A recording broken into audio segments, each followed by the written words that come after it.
dhammaan xildhibaanada howlwadanada saxaafadda assalaamu calaykum waraxmatullaahi wabarakaatu. maanta ay taariikhdu tahay 18 bisha 7 2019 kalfadhiga 44aad fadhigiisa 18aad mudane gudoomiye mudanayaal kooramka hadda fadhiyo waa 36 mudane fasax iyo jiro waa 4 maqnaashuhuna waa 26 mudane gudoomiye mudanayaal mudane gudoomiye ku soo dhawow sida inuu furtid hawl maalmeedkiisa howlwadanada iyo saxaafadda assalaamu calaykum waraxmatullaahi wabarakaatu. salaadii saaka waxaynu sugaynay ama aynu gabagabadiisii joognay heshiiskii laga magac baxay khidmadda garoomada. guddidii baynu u yeedhaynaa. guddidii baa markaa inoo warbixin doonta hawsha shaqada lagu maraa iyagoo mahadsan ku soo dhawaada insha allah si aad naga horjeedtaan bixintiinii koobnayd iyo wixii aan ka sugaynay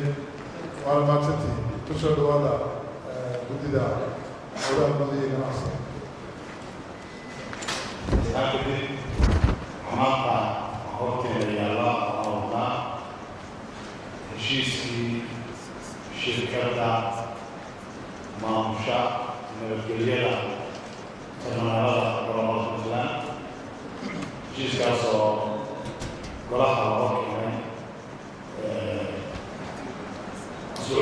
usbuucan horkeenaan isniinta dibna loogu celiyey in waxyaabo goluhu ay hortigaraya lagu soo daro. heshiiska waxaan sameynay wax ku daray caadadii golaha uu soo jeediyey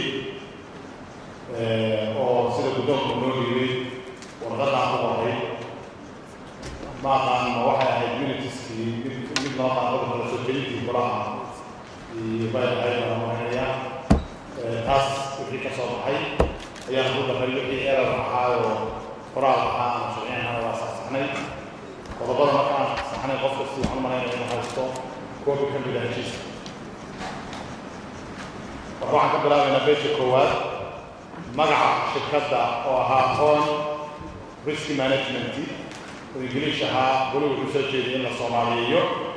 waxaanu soomaaliyeynteedii noqotay shirkadda maaraynta khataraha geeska ee HRM sidaas uu ahaa magacu. magaca waa bedelay beesha koowaad beesha labaad beesha saddexaad oo dhanaa beesha saddexaad taga beesha saddexaad arrinta khidmadda baarista rikaabka diyaaradaha ee dowladda qodobka cinwaanka beesha saddexaad cinwaanku waa khidmadda iyo ururinteeda 2.6 khidmadda baarista rikaabka diyaaradaha ee dowladda puntland iyo shirkadda HRM waxaa ururinaya shirkadaha diyaaradaha taas oo dhan $18 qof kasta oo loo fiiro. khidmaddu waxay u qaybsan tahay waxaa 2.7 isla qodobka ciwaankaas khidmadda 2.7 khidmaddu waa $3 waxaa iskale dowladda puntland halka ay leedahay $15 shirkadda HRM. sidaas ayay ku heshiiyeen shirkadda iyo wasaaradda. 2.8 isla qodobka 2.8 kiisa khidmaddaas waxaa laga qaadayaa dhammaan kaaba ka doorfilay garoomada puntland marka laga reebo duulimaadka gudaha puntland meel kastoo ay ku yaalliin ana laga qaadi maayo dadka gudaha puntland u kala doorfilay.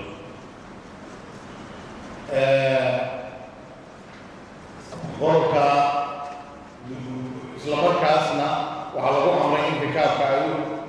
ay u hoggaansamaan baaristaas. qodobka 2.10 ama $2.10 khidmaddan lagama qaadi karo dadka lagu riixayo gaari gacan wheelchair isagana waxa weeye dadka le baahiyaha gaarka ah sidaasaa heshiiska loogu dhigay. 2.11 ama $2.11 khidmaddan lagama qaadi karo golayaasha dowladda ee sita baasaboorka diblomaasiga baasaboortiga ay bixiso dowladda Soomaaliya qodobka 2.2 alif khidmadda lagama qaadi karo carruurta 5 sano ka yar 5 sano iyo wixii ka weyn baa laga yaabaa 2.2 alif qodobka 2.2 qodobka 2.13 heshiiskana waxaa ku waajibay bixinta cashuurta dowladda Puntland laga qaadaya cashuurta dowladda Puntland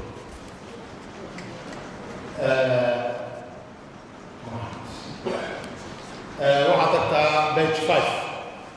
pageka ama bogga shanaad tag magdhowga taga magdhowga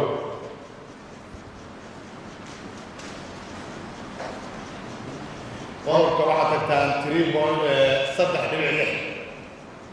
haddii isqalad dhaco waxaa lagu kala baxayaa maxkamadaha dowladda Puntland isla magdhowga 3.7 haddii labada daraf ee heshiiska mid ka mid rabo inuu ka baxo heshiiska waa inuu siiyo darafka kale ugu yaraan 12 bilood oo wargelin ah ka hor inta aanu heshiiska darafka kale ka bixin waxaan 12 bilood u yidhi maadaama qalab culus iyo mashiino ay ku jiraan xoog waqtiga in la yaro dheereeyo si loo tababarkiisan karo darafka kale u tababarkiisan karo ugu dambayn bejka 6 taga waxaan wada dhaqangalka heshiiska baan ku daray halkaas oo hore ugu jirin meesha ugu hooseysa dhaqangalka heshiiskan wuxuu dhaqan gelayaa marka ay meel mariyaan golaha wakiilada Puntland aad iyo aad baad u mahadsantihiin golaha baarlamaanka waxaanu intaas ayaan heshiiskii kusoo daray hore waxaad jirta halkan lagu keenay maalgelintii ku baxday mashruuca oo invoices ah invoiceska shirkadda noo keentay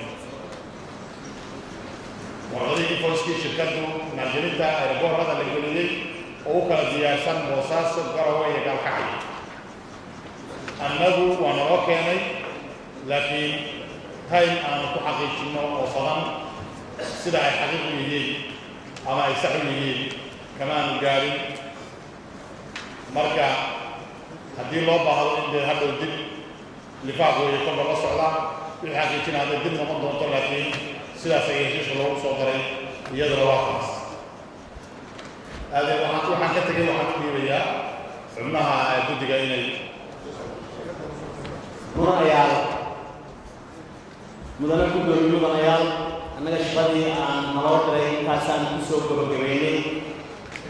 maanta fadhigii ka horreeyey waa annagii halkan heshiiska oo faahfaahsan iyo shaqadii aan ka soo qabanay idinka sheegnay doodii goluhu ka yeeshay minidkii laga qaaday 9 qodob bay guddoonku ku soo ururiyeen wayna noo soo ururiyeen 9kii qodob sidaa xildhibaan muuse faahfaahiyey ayaanu uga soo shaqaynay u soo ururiyey insha allah billahi kariim waxaan rajayn doonaa idinkuna inaad nagula qanacsan tihiin sidaan u soo tarxaan bixinay shaqadii aad mudanayaal noo soo dirteen waa codsanaynaa markaa shaqo badan iyo hawl badan baa inoo taalla maadaamaanu hawshan iska soo gabagabaynay golaha sharafta badan inay heshiiskan sidaa ay ku sii daayaan oo aynu meel marino maanta waana mahadsantihiin runtii heshiiskaani wuxuu ahaa heshiis waqti badan ka qaatay annaguna aanu hawl badan iyo waqti badan aanu gelinay intii qodob oo maalintii la weyn halkaan laga iftiimiyey aanu insha allah sida hadda martida laga aqriyey aanu wax badan ka soo bedelay cadaymaha rasiidada loo keenay ee maalgashiga waxay ahaayeen way noo soo gudbiyeen shirkadii qaybkooda iyo dustaaggoodana ay u baahnayd waqti intaas ka badan oo oran karayay haddii la si kala loo xaqiijiyo in la tago goobihii qalabkaas oolaayeen Boosaaso Garowe Gaalkacyo laakiin runtii waqti umaanan jirin inaanu dul istaagno warqadda samariga oo iyagoo inoo soo gudbiyeen baa hortiina taal waxa weeye loo xirmayo xildhibaano ma ahayn inaynu waddanka waxa weeye wax iskeegirinayno qof muwaadina oo hanti waddanka gashadana hantidiisa aan ka baabiinayno laakiin waxaan leenahay inaynu xaqiijino wixii markaas laynoo keeno xaqiijintaas marka mararka qaybtooda waxay u baahanaysaa waqti aad u fara badan runtii haddee hadda waxa weeye waqtigaasi siyaabo weliba isdhaafdhaafi waa magacayo markii horeeto maamulka xaqiisa aynaan isla qaadan inaynu waqtiga inta ka badan aynu helo halkan waxa weeye golaha hortaala ka gaaristeedana golaha iskale aad kaba mahadsantiin asalaamu calaykum waraxmatullahi wabarakaatu waxaan ka ujeedka koowa laakiin dadka ujeedka koowa maahay wax badan baa hadda heshiisku markii la hadla isku maa qolka hadda wuxuu leeyahay meeloo kala wuxuu leeyahay dadka qaybku soo qeybay wixii waa kala raxiyay taasi dowladda iyo kalawaayeen iyo shirkadu xamuud dowladda ahayd baa lagu cadeeyey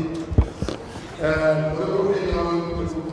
ويلاقي جدا عروسة قبتين قلب هو سيارة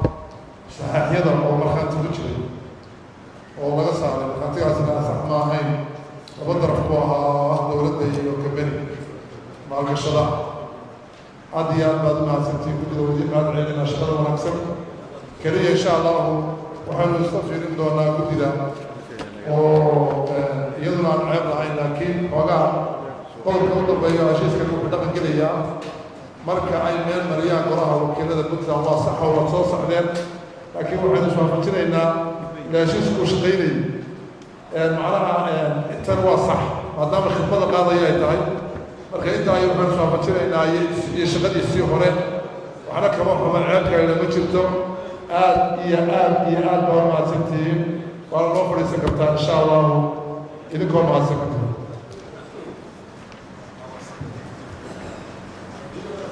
halkana waxaan ku haynaa oo laydin dhiibay waxa weeye waa infosyadii maalgelinta garoomada oo iyaga laftigooda aynu codsannay 3 garoon ee hadda ugu waaweyn ee ugu muhiimsan shaqaduna ay ka socoto shaqada aynu hadda gacanta ku hayno kuwa kalena insha allah way gaari doontaa haddii alla yidhaahdo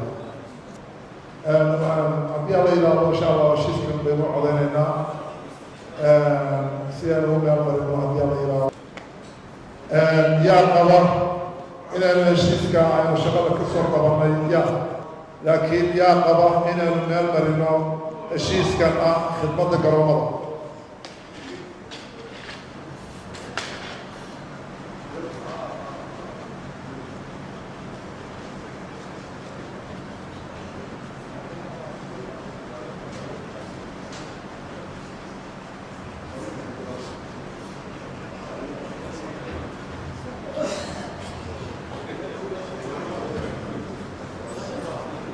أفرتني يكون مدني يا ديدا أنت مدني هل مدني يا كامصي وهو مدني هذه أربع سنتين أقرأنا شيش كاسين ومن مرين وراها موضوع في وحيتي بدروا كتيرا إن شاء الله ويستحدنا وأنصحنا كتير إن شاء الله ودينا كل يا هو ذا النظر يروى كتيرا هذه أربع سنتين